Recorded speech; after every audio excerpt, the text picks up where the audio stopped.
العربية السعودية حماها الله. تحتل المملكة العربية السعودية القسم الأكبر من شبه الجزيرة العربية، وتتألف من سهول ضيقة على ساحل البحر الأحمر. سهول تهامة تليها نحو الشرق، سلاسل جبلية تمتد على طول البلاد، جبال الحجاز وعسر، ويتعدى أقصى ارتفاعها 2000 ميلادياً، ثم صحار وهضاب صخرية في الوسط، 90% من المساحة العامة، أكبرها صحراء النفوذ في الشمال والربع الخالي في الجنوب. أما في الشرق، وعلى طول ساحل الخليج العربي، فتمتد سهول ساحلية واسعة. وزارة الخارجية المملكة العربية السعودية. الموقع: تقع المملكة العربية السعودية في أقصى الجنوب الغربي من قارة آسيا، حيث يحدها غرباً البحر الأحمر، وشرقاً الخليج العربي، ومملكة البحرين، ودولة الإمارات العربية المتحدة، ودولة قطر، وشمالاً دولة الكويت، والمملكة الأردنية الهاشمية، وجمهورية العراق، وجنوباً كلاً من سلطنة عمان وجمهورية اليمن. المساحة: تشغل المملكة العربية السعودية 4 شبه جزيرة العرب بمساحة تقدر بأكثر من 2.2500 كيلومتر مربع. الملامح الجغرافية: تتنوع تضاريس المملكة نظرا لاتساع مساحتها، فعلى امتداد البحر الأحمر سهل تهامة الساحلي الذي يبلغ طوله حوالي 1100 كيلومتر، ويتسع عرضه ليبلغ 60 كيلومترا في الجنوب، ويضيق كلما اتجه شمالا عند خليج العقبة. وترتفع إلى الشرق من هذا السهل سلسلة جبال السروات الشاهقة، والتي يتراوح ارتفاعها ما بين 9000 قدم في الجنوب، ويقل الارتفاع تدريجياً كلما اتجهت شمالاً لتصل إلى 3000 قدم. وتنحدر منها أودية كبيرة تتجه شرقاً وغرباً، مثل وادي جازان، ووادي نجران، ووادي تثلث، ووادي بيشة، ووادي الحمض، ووادي الرمة، ووادي ينبع، ووادي فاطمة. ويلي هذه السلسلة من جهة الشرق هضبة نجدة ومرتفعاتها التي تنتهي شرقاً بكثبان الدهناء وصحراء الصمان، وجنوباً بمنطقة يتخللها وادي الدواسر، وتحاذي صحراء الربع الخالي. ومن الشمال تمتد سهول نجد إلى منطقة حائل حتى تتصل بصحراء النفود الكبرى، ثم بحدود العراق والأردن، كما يوجد بها بعض المرتفعات الجبلية مثل جبال طويق والعارض وأجا وسلمى. أما صحراء الربع الخالي فهي تشكل الجزء الجنوبي الشرقي من المملكة، وهي منطقة صحراوية كبيرة تقدر مساحتها ب640 ألف كيلومتر مربع، تتكون من كثبان رملية وسبخات. أما السهل الساحلي الشرقي والذي يبلغ طوله حوالي 610 كيلومتر، فهو يتألف من سخات ملحية ومناطق رملية. الصناعة: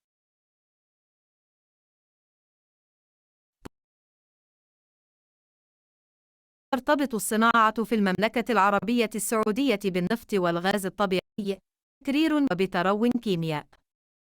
وأهم المنتوجات الصناعية: الأسمنت القطران، قضبان الفولاذ، الأثيلين، العلف، جليكول الأثيلين، الإيتانول الصناعي، كلورور الأثيلين، الستيارين، الصودا الكاوية، الأزوت، حمض الستريك، الأكسجين، الميلامين.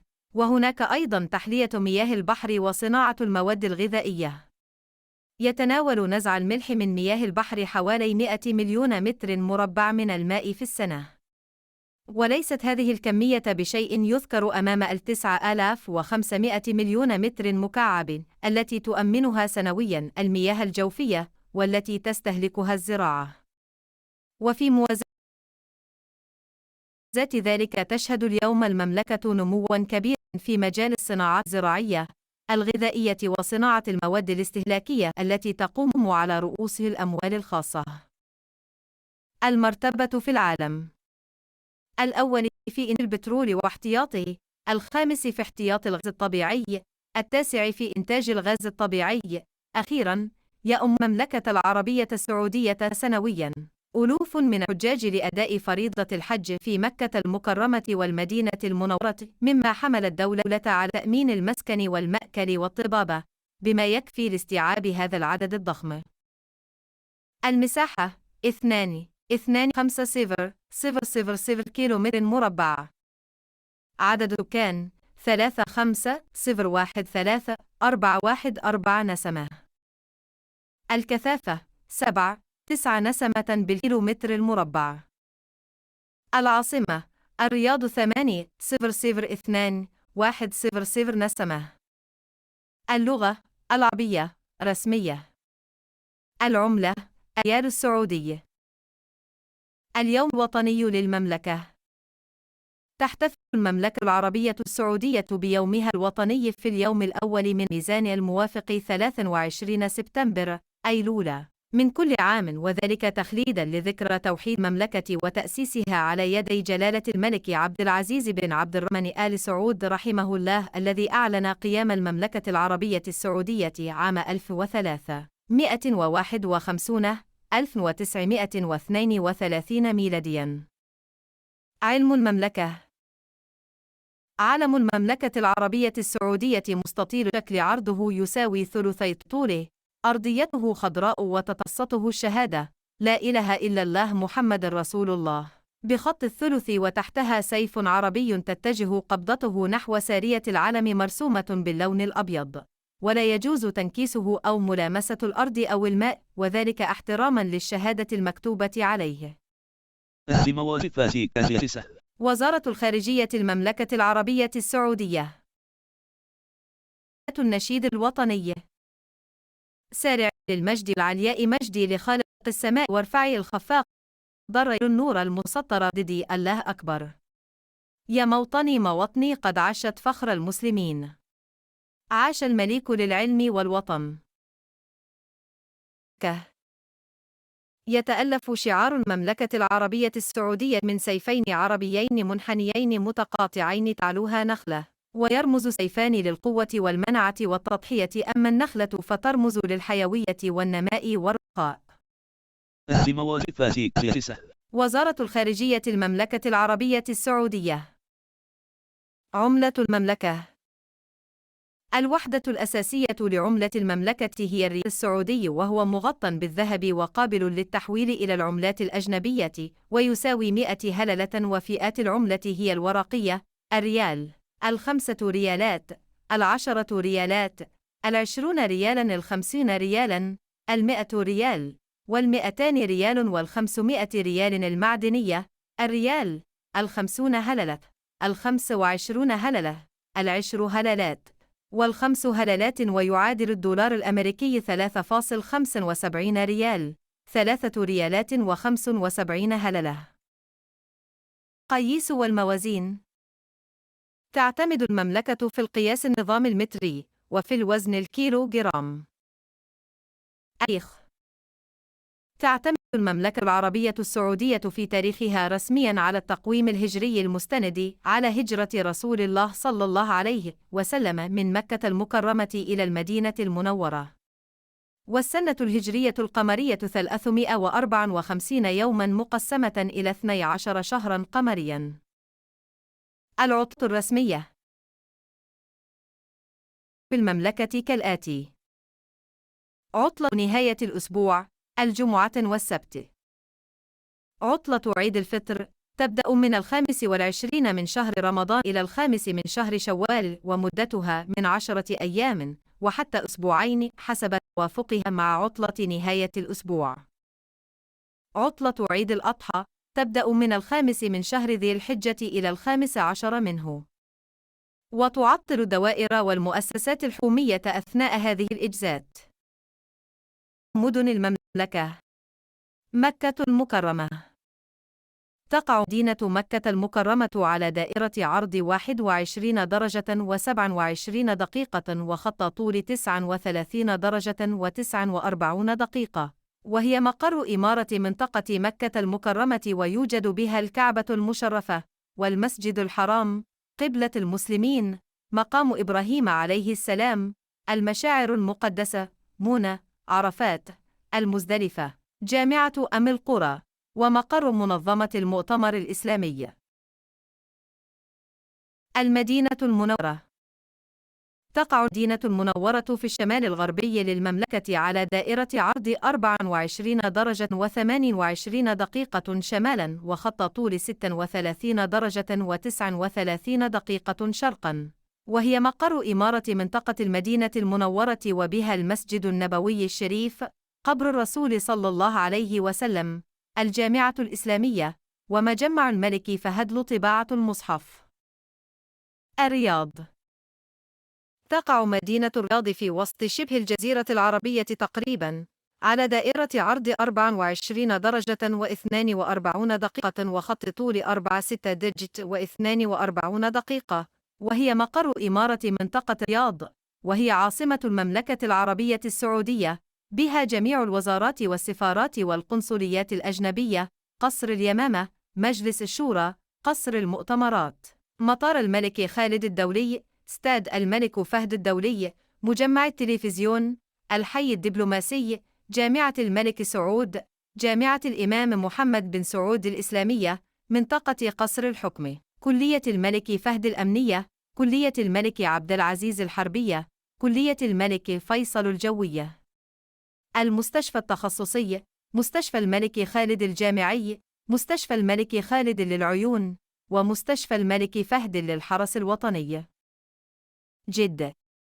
تقع مدينة جدة على السهل الساحلي الشرقي للبحر الأحمر، الذي يمثل امتداداً طبيعياً للسهل الساحلي المعروف بتهامة بين دائرتي عرض 25 21 4 5 21 شمالاً، وخطي طول 5 29 20 39 شرقاً، وهي ميناء بحري رئيس، لذا فقد كان دورها الأساس والتاريخي كونها ميناء ومدخلا إلى الأراضي المقدسة، ونقطة مرور للحركة التجارية، الأمر الذي جعلها في الوقت الحاضر أهم مركز للاستيراد والتوزيع في المملكة، وبالتالي فهي تسيطر على معظم النشاط الاقتصادي فيها لوجود الميناء البحري والجوي.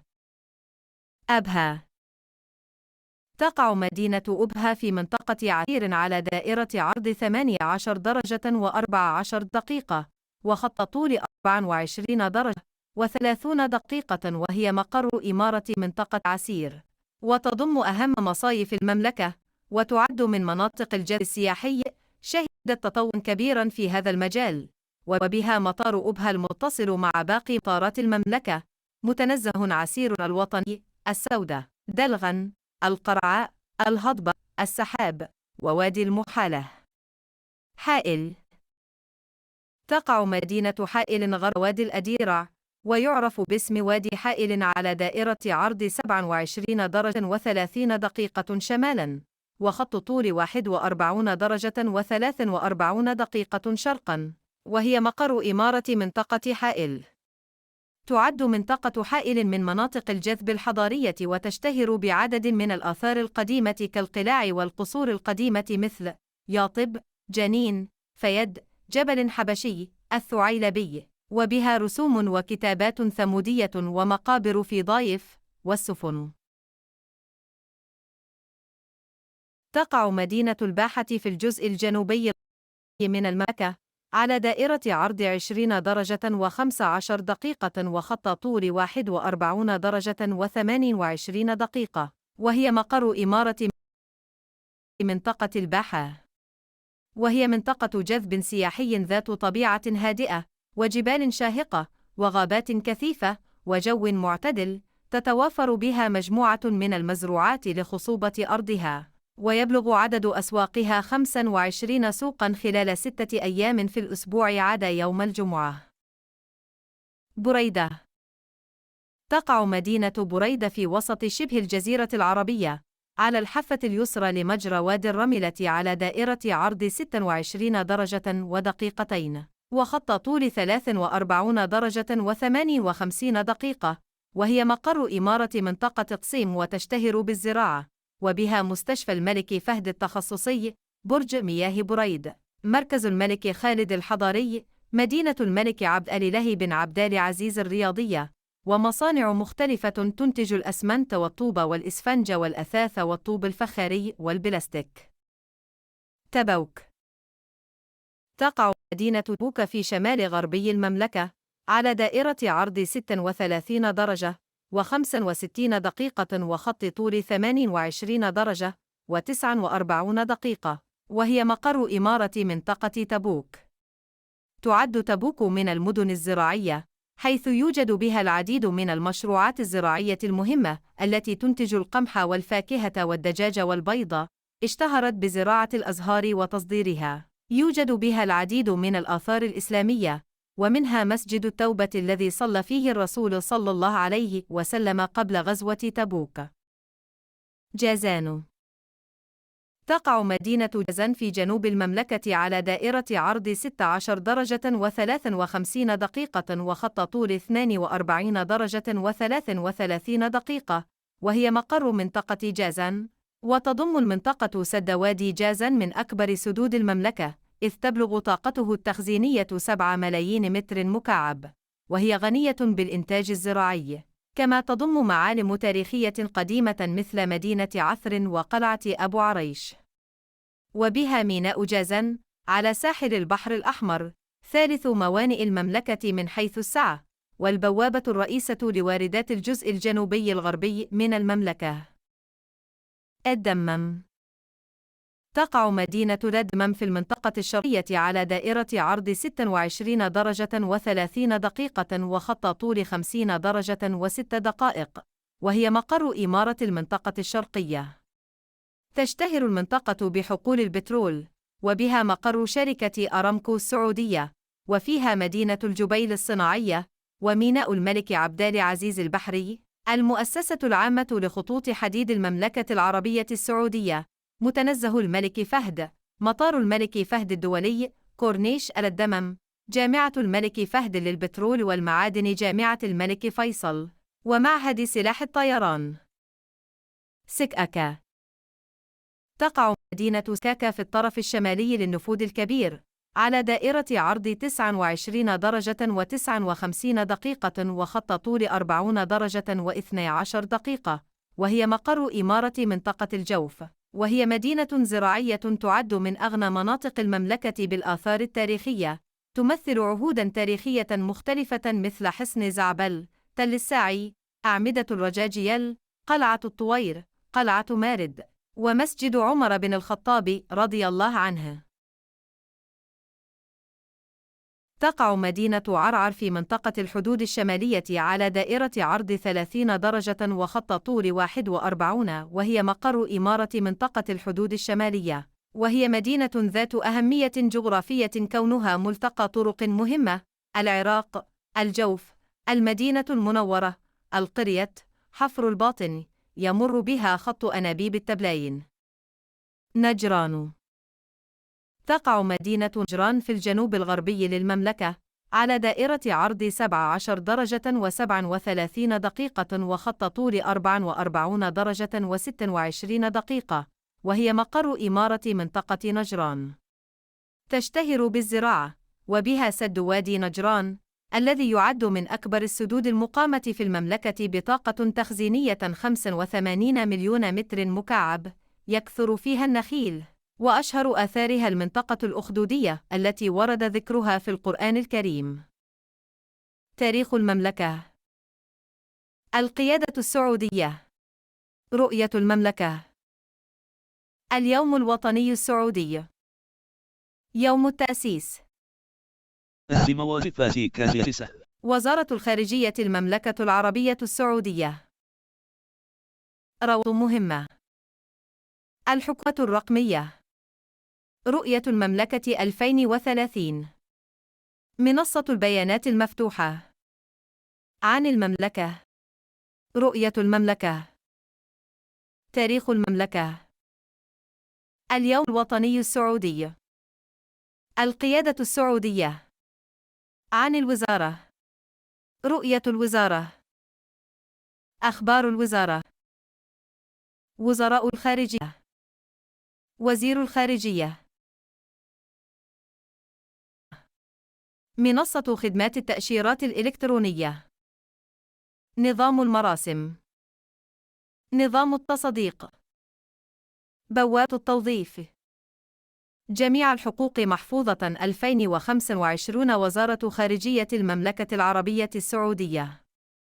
سياسة الاستخدام خريطة الموقع فيجن 2030. أهم وظيفات كاجيسة. وزارة الخارجية المملكة العربية السعودية. نحيطكم علم أن موقع وزارة الخارجية السعودية يقوم باستخدام خاصية ملفات تعريف الارتباط لتلبية متطلبات الأمان الأساسية ولضمان عمل الموقع بشكل سليم. مع قناه العربي الحر.